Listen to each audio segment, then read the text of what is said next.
대략 무슨 내용은 아시겠지만 간단하게 제가 한번 설명을 드리겠습니다. 일단 이 두로라고 하는 이 지역은요, 우리가 이제 페니키아 역사 시간에 배웠던 페니키아를 얘기합니다. 이제 거기는 항구 도시예요. 그래서 두로와 시돈 이렇게 부르는데 시돈이 더 큽니다. 그래서 시돈이라고 하는 지역을 주로 뭐 시돈 사람 뭐 이렇게 부르거든요. 그래서 두로보다 더 중요한 성읍이었던 것 같은 것이 이제 시돈입니다. 그래서 시돈에 속해 있고, 그 다음에 우리가 페니키아라고 하는 것은 성경에서는 베니게 이렇게 표현되어 있어요. 예. 그래서 저 이스라엘의 그 해변가로, 저쪽 서쪽 해변가로 쭉 올라가면 그 이제 서쪽 해변가가 블레셋이 있고 그 위로 쭉 올라가면 두로와 시돈이 있죠. 근데 거기가 백향목의 산지였어요. 백향목은 뭐냐면 냄새가 안 나. 그러니까 그 안에서 좀 쓴 냄새가 나요. 그러다 보니까 이 벌레가 먹질 않습니다. 그래서 좋은 건축재예요. 그리고 그것이 자라는데 오랜 시간이 걸려요. 그러다 보니까 이게 좋은 건축재로 쓰이고 있는 나무입니다. 그래서 이 백향목이 몇백 년에 걸쳐서 자라고 그 다음에 좋은 건축재요, 튼튼하기 때문에 이것을 찾는 사람들이 많죠. 그래서 곧고 아름답습니다. 그래서 이 백향목을 찬양하는 백향목처럼 이렇게 곧고 성품이 강직하고 또 이 아름다운 성품을 갖고 있는 것이 이제 성도들로도 표현되는 경우가 있습니다. 자, 어쨌든 이 히람, 그다음에 두로의 왕인 이 히람에 대해서 이야기를 하고 있는데, 이 왕에 대해서는 이제 다윗과 함께 그 장시간 동안 이제 같이 즉위 기간이 겹쳤던 걸로 알아요. 하지만 솔로몬이 더 다윗보다 더 장기간에 걸쳐서 즉위 기간이 유지가 됩니다. 왜냐하면 이 성전이 재건되기까지 20년이 걸리거든요. 그 20년 동안에 이 솔로몬과 이 두로왕 히람이 같이 함께 있었기 때문에 결국은 이 히람에 의해서 모든 이 재물의 그 건축의 그 재료들이 공급이 되게 되는 것이죠. 그래서 처음에는 이 히람은 다른 국가들에 비해서 솔로몬과 좀 대등한 위치처럼 보였어요. 하지만 이 히람이 결코 솔로몬보다 대등한 위치는 아니고, 이제 열왕기상 9장에 가면은 솔로몬이 다스리는 나라로서의 그 히람이 보이게 됩니다. 이건 지금 말씀드리는 것은 전체적인 이 성경 안에서 지금 이 배경을 지금 말씀을 드리고 있는 거예요. 그래서 이 솔로몬에게 히람이 사람을 보냈다. 이것은 뭐냐면 즉위식을 갖고, 결국은 잠깐만요, 바람이 이쪽으로 불어서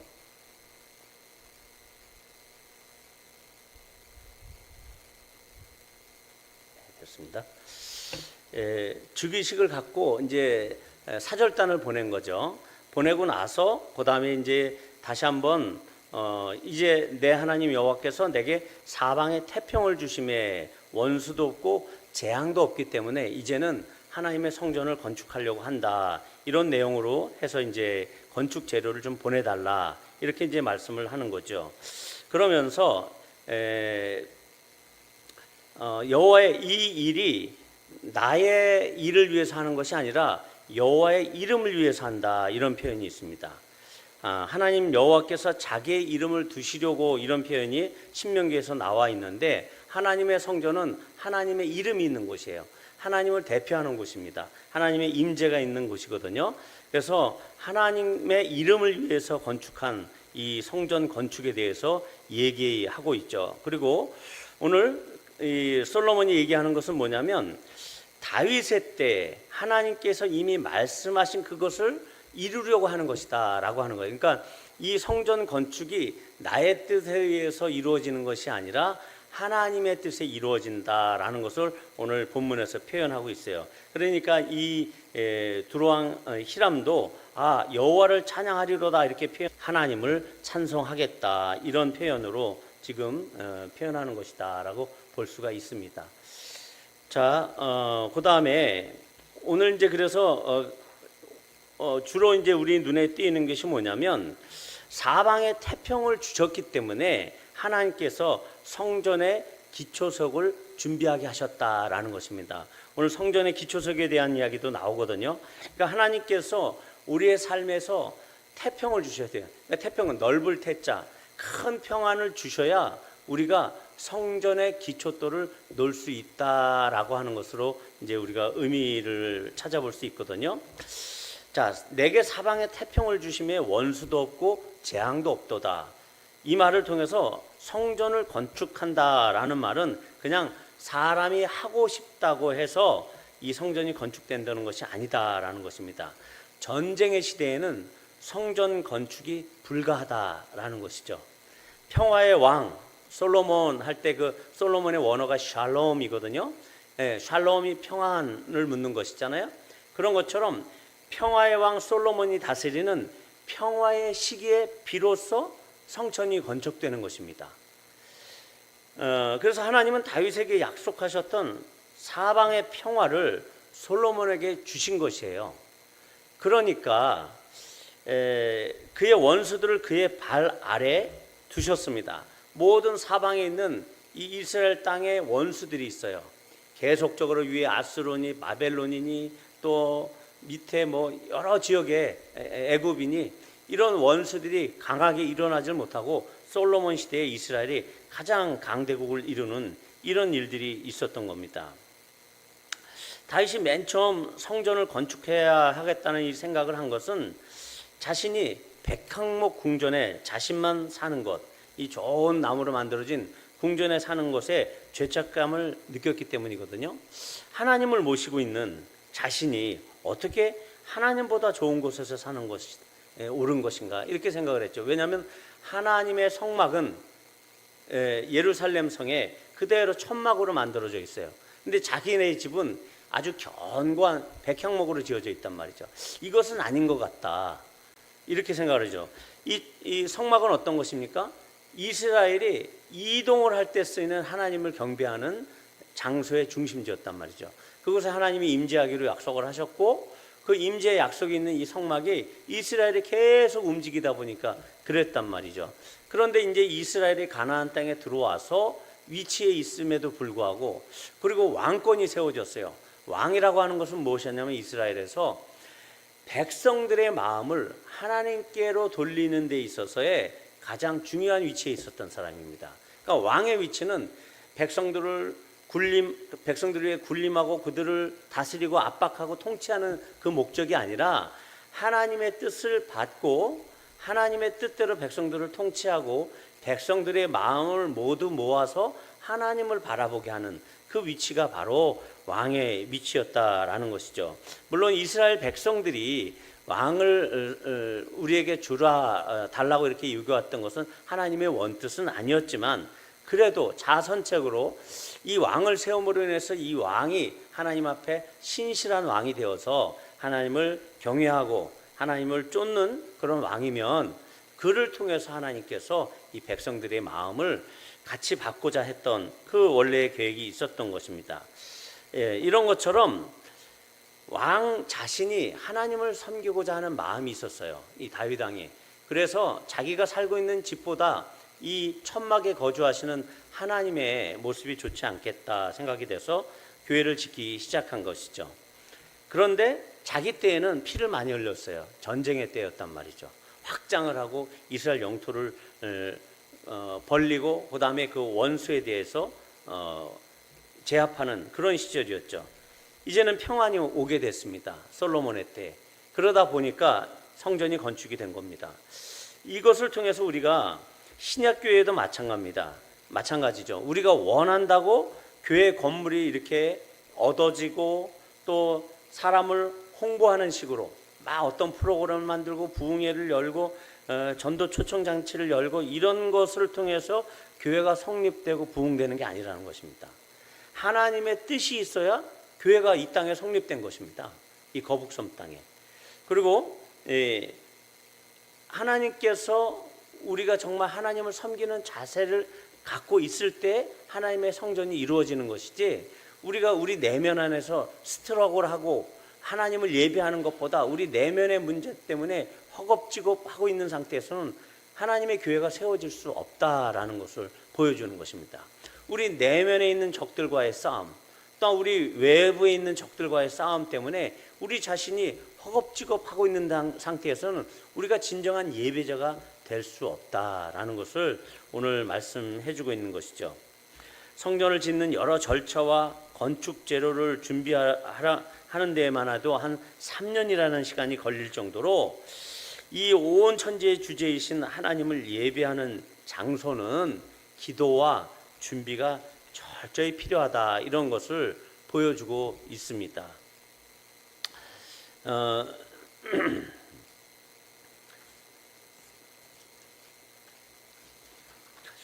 그런 차원에서 우리의 마음의 성전을 향한 우리의 기도와 준비는 어떠한가를 살펴볼 필요가 있다라는 것이 오늘 본문을 통해서 우리가 봐야 할 하나의 중요한 대목이라고 볼 수 있습니다.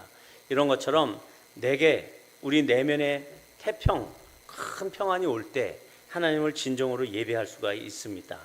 그리고 우리 바깥에서 우리의 평안을 깨는 문제들이 있습니다. 우리 가족들의 어떤 질병이나 아니면 가족들 안에서 어떤 재정적인 분란의 다툼, 상속 문제의 다툼, 이런 것들도 있잖아요. 그런 상황에서도 우리가 평안을 얻을 때 온전한 예배가 이루어집니다. 그래서 어떻게 하라는 얘기죠? 하나님 앞에서 우리가 이 문제들이 빨리 해결될 수 있도록 좀 기도하자라는 것입니다. 그 문제가 해결이 될 때 우리가 내면적으로 더 성숙한 예배자요, 하나님을 더 만나는데 부족함이 없도록 정말 하나님께서 완전히 그와의 친교를 나누는 데 있어서 막힘이 없는 상태로 우리를 만들어주게 될 것이다, 이런 말씀을 하고 있는 것이죠. 그래서 이제는 솔로몬이 이 두로왕 히람과 약조를 맺습니다. 12절에 보니까 약조를 맺는 내용이 쭉 나와요. 그리고 친목하여 두 사람이 함께 약조를 맺었더라. 그 약조의 내용이 뭐냐면, 이 베니게 사람들, 이 페니키아 사람들은요, 해양 민족이에요. 그 해안가에 살다 보니까, 그러니까 선박들, 무역이 홍황한 지역이기 때문에, 무역으로 먹고 사는 지역이기 때문에, 그리고 그쪽에 그 산악 지형이에요. 아주 가파른 산악 지형이다 보니까 그쪽에서는 농사 지을 땅이 별로 없어요. 그러다 보니까 이 평지가 있는 지역에서 곡식을 수입을 해와야 되는 거죠. 그러다 보니까 무역이 발달될 수밖에 없어요. 그래서 선박 건조 기술이 아주 발달이 돼 있습니다. 그래서 목재를 사용하는 건축 기술자들이 많았어요.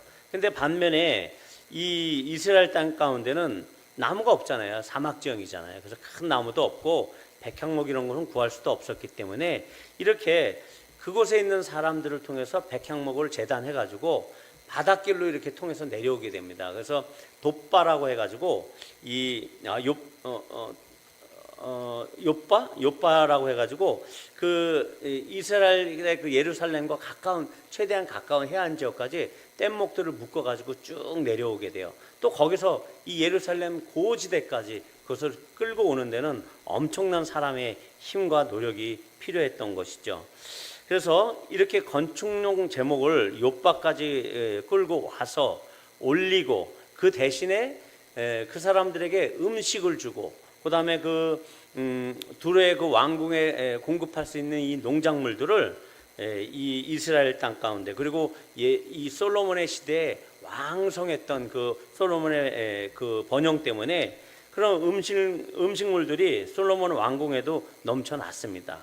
그리고 이 솔로몬 왕궁에서 하루에 소비되는 밀 양이 90고루이거든요. 그러니까 한 고루가 220ml 정도 되니까 엄청난 양이에요. 그러니까는 32,850고루, 1년치가 한 그 정도 되는 양이 들어가는데, 두로의 왕에게는 그거보다 조금 적은 90고루, 그러니까는 90고루가 아니고 두로의 왕에게는 그거보다 적은 양의 이제 대가로 그 밀이 들어가게 되죠. 그러니까 얼마나 밀 2만 고루가 두로 왕궁 전체 밀 소비량으로 이제 환산을 할 수가 있거든요. 어쨌든 그 많은 양의 밀 고루를 주고 또 솔로몬 왕궁의 음식을 소화할 수 있는 그 밀고루가 남아났기 때문에 솔로몬 시대에 엄청난 부가 있었다. 부강한 그 솔로몬 왕국의 일면을 볼 수 있는 부분이 바로 이 부분이다라고 볼 수 있습니다. 그리고 올리브윤이 이런 것들도 많이 주게 됐거든요. 자, 그런데 오늘 핵심, 오늘 그 여호와께서 그의 말씀대로 솔로몬에게 지혜를 주셨다. 12절에 나옵니다. 그리고 나서 이 두로왕 히람과 솔로몬이 친목하여서 두 사람이 함께 약조를 맺었다. 이렇게 나와 있거든요. 이 약조, 이것은 언약을 얘기합니다. 그러니까 하나님께서 우리 하나님의 사람들과 언약의 관계를 통해서 하나님의 섭리를 이끌어 가시거든요. 오늘 이 솔로몬도 히람과 화친을 합니다. 그리고 그 약조를 맺은 사실이 결국은 언약이라고 하는 형태로 두 사람이 약조를 맺게 되죠. 그래서 우리는 여기서 처음으로 이 이스라엘의 재화, 이스라엘의 이런 곡식이나 이런 것들이 이스라엘 바깥으로 나가는 것을 보게 됩니다. 그리고 이스라엘 안으로 이 두로의 그 제목들이나 용역들이 들어오는 것을 보게 됩니다. 이 서로 간의 약조로 맺어진 이런 만족스러운 이 조약으로 인해서 하나님이 솔로몬에게 주신 지혜를 입증하고 있다라고 오늘 12절이 얘기하고 있어요. 여호와께서 그의 말씀대로 솔로몬에게 지혜를 주니까 그 결과가 어떻다고요? 약조가 일어나요. 언약이 일어나요. 자, 이 안에서 우리가 발견되는 무엇인가 있습니다. 그러니까는 서로 간의 약조로 맺어진 이 만족스러운 조약 때문에 하나님이 솔로몬에게 주신 이 지혜를 입증하고 있다라고 볼 수 있다라는 것이죠. 즉 하나님의 지혜는 사람들로 하여금 이렇게 약조하는 관계로 이끌어내는 지혜라는 것입니다. 그것은 한면으로 자기 자신만의 감정이나 자기 자신만의 사상에 골똘해가지고 자기의 주장만이 지혜라고 할 수 없다라는 것입니다. 지혜는 사람들 간의 교통이 일어나게 하고 그 교통 안에서 하나의 언약이 발생되게 하는 것입니다. 이것을 오늘 친목하여 약조를 맺었다라는 말로 표현하고 있거든요. 그러니까 우리가 사람들과 친목하지 않으면 지혜가 없는 것이다 라고 볼 수 있습니다. 그러니까 하나님께서도 우리와 언약을 맺고 하나님이 언약의 관계 가운데 우리를 끌어들이시는 것은 하나님의 지혜가 오늘 우리에게 도달했다라는 것입니다. 그러니까 하나님의 지혜를 통해서 우리는 하나님과 언약을 맺게 된 것이에요. 약조를 맺게 된 것입니다. 그래서 이 언약이라고 하는 것은 자르다라는 그 원어적인 의미가 있어요. 페리트라고 해가지고 짐승의 그 고대 근동에서는 당사자가 언약을 할 때 짐승을 반을 쪼갭니다. 그리고 그 사이로 지나가거든요. 아브라함이 하나님과 언약을 맺을 때도 그랬거든요. 그런 것처럼 반을 쪼개 피를 흘리지 않습니까? 피의 언약이에요. 그래서 쪼개다, 언약을 자르다라는 뜻의 그 원어적인 뜻이 있는 것이 바로 이 언약, 베리트라는 것이거든요. 그러니까 맹약입니다. 혈서를 쓰는 거예요. 너 이거 지키지 않으면 죽는 거야. 이렇게 되는 그런 결과죠. 결국 하나님께서 우리가 언약을 맺으시고 맺으신 이유는 뭐죠? 결국은 복을 주시려고 하는 거예요. 아브라함에게 복을 주시려고 언약을 맺으셨거든요. 어떤 일을 하나님께서 시행하신다, 언약을 맺고 어떤 일을 시행하신다라고 하는 것, 복을 주신다라고 하는 것은 무한한 하나님의 지혜에서 나온 방법이라는 겁니다. 결국은 이 두로왕 히람과 솔로몬이 언약을 맺은 것은 솔로몬의 지혜로부터 온 생각이라는 것이에요. 그것을 똑같이 우리가 하나님과 우리와의 관계에서 적용을 해보면 하나님께서 우리와 언약을 맺으신 것은 하나님의 무한하신 지혜로부터 우리가 하나님과 언약을 맺게 된 것이다 라는 것입니다. 선악과 언약이 그렇죠. 무지개 언약이 그렇습니다. 노아랑 했던 그 무지개 언약, 아브라함 언약이 있죠. 다윗 언약이 있습니다. 심지어 예수님을 통한 우리 신약 시대의 언약과 같은 모든 것의 내면에는 하나님의 엄청난 지혜, 무궁하신 지혜가 숨겨져 있다라는 것입니다. 자, 그렇다면 왜 언약이 필요할까요? 주고받는 그런 일방이 아니라 당사자의 거래 관계가 언약인데 하나님은 우리를 일부러 딱 끌어다가 너 나랑 언약 맺자 이런 식이에요. 그죠? 우리는 원하지도 않았는데 너 이리 와. 그래가지고 나랑 언약 맺자. 이런 식의 언약으로 보여지거든요. 그러면 하나님의 입장에서는 과연 무엇을 얻고자 하시려고 하는 언약일까를 생각해 본다는 거죠. 이 두로와 또 솔로몬, 두로왕 히람과 솔로몬은 서로 주고받는 관계가 있었어요. 여기서 곡식이 나가고 재물이 나가고 그쪽에서는 백향목이 들어오고 용역이 들어왔단 말이에요. 이런 주고받는 계약이 있는데 우리 피조물과 하나님과는 어떤 관계가 있는 거예요? 하나님께서 과연 무엇을 우리 피조물들에게 얻고자 하는 것이냐라는 것이죠. 우리가 쉽게 말하는 하나님께 영광을 돌리기 위해서 우리를 부르셨습니다. 하나님을 찬송하고 하나님께 영광을 돌리라고 우리를 언약 가운데 부르셨습니다. 이렇게 얘기들은 하지만 하나님은 우리가 아니더라도 이미 영광스러운 분이시잖아요. 영광이라고 하는 것은 빛이거든요. 창조되지 않은 그 빛을 얘기합니다. 하나님 그 영광, 스스로 영광 가운데 있는 분이에요. 그래서 회전하는 그림자도 없으시는 분이에요. 본인이 빛이신데 그림자가 어떻게 생깁니까? 예, 회전하는 그림자.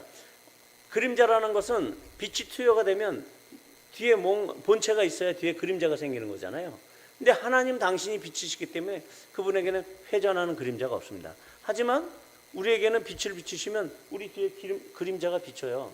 예, 피조물이 아니기 때문에 하나님은 빛이 없으십니다.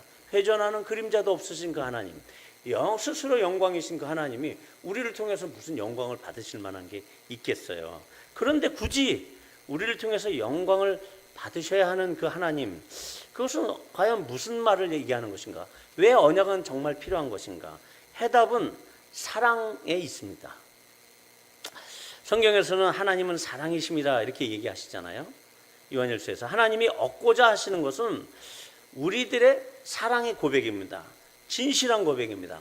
어떤 대상도 아닌 오직 하나님만을 사랑하겠다라고 하는 사랑의 고백이 하나님께서는 필요하신 거예요. 그게 우리를 향한 대가를 요구하시는 겁니다. 그 사랑만이 있으면 하나님께는 모든 것이 만족하실 뿐이죠. 왜? 하나님은 은도 내 것이요 금도 내 것이요 온 우주가 그분의 것인데 우리에게서 무언가를 더 요구하실 게 있겠어요? 없습니다. 하나님 당신만을 사랑합니다. 이 사랑을 받으려고 이 사랑의 고백을 진실히 받기 위해서 우리를 이 땅에 보내셨고 우리가 몇십 년 동안 우리 인생을 7, 80년 사는 동안 그 고백을 받기 위해서 우리를 호흡이 있는 단계로 머물러 두시는 거예요. 이 진실한 고백, 하나님 향한 이 진실한 고백이 있다라고 하면 내일 아침에 일어나서 우리가 눈을 뜨지 못해도 여한이 없는 겁니다. 하나님은 그 삶을 우리에게 지금 기대하고 있는 거예요. 진실한 하나님만을 사랑합니다. 그 어떤 우상이 아니라 그 어떤 우리가 세우는 하나님보다 더 사랑할 만한 어떤 존재가 아니라 이성이 됐건 물질이 됐건 어떤 것이 됐건 그 존재가 아니라 자식이 됐건 오직 하나님만을 사랑합니다. 이 고백을 받기 원하셔서 우리에게 언약의 관계로 다가오시는 것입니다. 그 사랑만 확인하면 하나님이 가지신 모든 것을 주시는 것입니다. 이해되세요? 솔로몬이 그랬지 않습니까? 솔로몬이 1,000번째 드렸어요. 예, 하나님에 대한 사랑을 확인하고 하나님께서 네가 원수를 죽이는 것도 네가 더 부한 것도 구하지 아니하였으니까 내가 너에게 지혜와 더불어 백성을 다스리는 지혜와 더불어 부와 또한 명예도 주겠다 이렇게 말씀하셨거든요. 가장 귀한 그 사랑만 확인하면 가장 귀한 영생조차도 아깝지 않게 여기시는 그 하나님이 우리에게 주시는 것입니다. 우리가 영생 얻을 조건이 뭡니까? 하나님을 사랑하는 것이 있습니다. 예수 그리스도를 사랑하면 하나님을 사랑하시는 것이기 때문에 그렇습니다. 그런 하나님의 형상으로 우리가 피조되었습니다. 하나님 그분은 사랑이시기 때문에 그 사랑의 형상대로 우리가 피조되은 존재라는 거예요. 그러니까 우리도 사랑이어야 되는 거예요. 우리의 내면은 사랑뿐이 없어야 되는 거예요. 하나님은 사랑이시기 때문에 그 사랑으로 충만하게 이 세상을 살아가라는 것입니다. 특히나 하나님께서는 더욱 그 사랑을 고백하고 표현해 주시길 원해요. 이 사랑을 아는 자만이 사랑이 아무리 많아도 사랑이 더 필요하다는 것을 아는 사람입니다. 우리의 내면이 사랑으로 꽉 차 있으면요, 더 사랑을 갈구하게 돼요. 하나님에 대한 사랑을 더 원하게 돼요. 우리도 하나님에 대한 사랑을 더 고백하게 됩니다. 근데 이 사랑을 모르는 사람은요, 이것이 그러니까 문제예요. 우리가 태어나서 인생을 살아가다 보면 사랑에 결핍된 상태에서 그 부모로부터 배우고 이웃들로부터 배우고 친구 관계로부터 이 결핍된 사랑만 받았기 때문에 사랑에 더 필요함을 못 느끼는 거예요. 그러니까 이성을 만나서 결혼을 해도 그 사랑을 표현한 것이 익숙하지 않는 거예요. 사랑을 더 표현하고 표현해도 그 사랑은 부족한 것인데, 그리고 그의 사랑을 갈구해도 더 부족한 것인데, 이런 것들이 자연스럽지 못하게 되는 그 원인이 된 것이죠. 하지만 우리는 원래 사랑이신 그 하나님의 사랑으로 창조되었기 때문에, 그 형상대로 창조되었기 때문에 사랑을 더 간구할 필요가 있습니다. 사람들로부터는 그 사랑이 채워지지 않더라도 하나님께로부터는 그 사랑이 채워집니다. 어떻게 해요? 영적인 교제 가운데, 말씀 보고 기도하는 것 가운데 하나님의 사랑으로 우리가 날마다 채워지는 것이죠. 사랑을 베풀고 나눠줘도 더 나눠주고 싶은 그런 상태가 됩니다. 더 사랑하고 싶은 것이 사랑의 속성입니다. 사랑이 풍성한 하나님께서도 그 사랑이 더 필요하신 분이에요. 사랑의 속성이 그렇기 때문에 그래요. 사랑이 내게 차고 넘쳐도 그 사랑은 더 필요한 겁니다. 그리고 부어주고 사랑을 나눠줘도 또 나눠주고 싶은 것이 바로 사랑의 속성, 사랑의 오묘한 법칙입니다. 이 신비에 속한 하나님의 영역이 그 사랑의 속성의 영역인 것이죠. 사랑은 그래서 나눠주고 싶은 속성이 있고, 그래서 하나님 당신은 우리에게 나눠주신 것, 이것이 바로 창조입니다. 그 후에도 계속 그 사랑을 나눠주셨고, 또한 나눠주신 그 사랑을 하나님을 향해 우리가 다시 흘려보낼 때 하나님은 그 안에서 행복해 하시는 것입니다. 내 사랑의 존재들로부터 받는 그 사랑, 그로 인해서 또다시 더 많은 사랑을 부어주고 싶으신 것이 하나님의 마음입니다. 그 사랑의 핑퐁 게임을 통해서 하나님은 진정한 행복을 느끼시는 거죠. 진정한 우리들의 행복도 그곳에서 찾아지게 되는 것입니다. 그 사랑의 교제 안에서 하나님은 진정한 창조의 뜻을 사람들이 발견하길 원하신다라는 것입니다.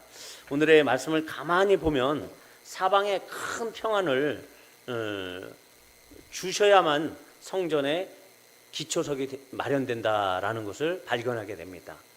우리의 사방에 평안이 임해야 참으로 하나님을 예배하는 우리 마음 내면의 성전에 기초석이 깔리는 겁니다. 우리가 외부적으로 불안하고 경제적으로 불안하고 우리 몸 안에 질병이 있고 그러면 하나님 예배할 때 잘 안 돼요. 힘들어요. 그러니까 솔로몬이 자격이 돼서가 아니라 하나님이 그때 필요한 것만큼 약속을 이루시려고 이끌어 가신 것이 바로 솔로몬이라는 인물이에요. 그가 자격이 된 게 하나도 없어요. 성전의 영화가 필요한 시점이 되었기 때문에 이제는 흔들리고 움직이고 왔다 갔다 하는 성막이 아니라 하나님께서 이스라엘 민족 가운데 이스라엘의 왕이 통치하는 딱 견고한 성읍 예루살렘 위에 이제 성전이 만들어져야 될 시점이 됐기 때문에 솔로몬을 세우신 것에 불과합니다. 그러니까 솔로몬은 자랑할 것이 못 돼요. 그의 나중처럼 우리 인생은 나중에 이상하게 끝나는 사람들이 많기 때문에 그렇습니다. 우리도 이 신앙을 하나님을 사랑한다라고 하는 이 사랑이 끝까지 견고하게 유지되지 않으면요, 유혹에 휩쓸리고 우리가 부자가 되잖아요. 그러면 다 하나님을 배반할 사람들은 많이 있습니다. 하지만 우리가 솔로몬보다도 더 많은 것을 받았어요. 더 귀한 것을 받았습니다. 솔로몬은 뒤에 실패했지만 우리는 실패하지 않을 것입니다. 왜 그렇죠?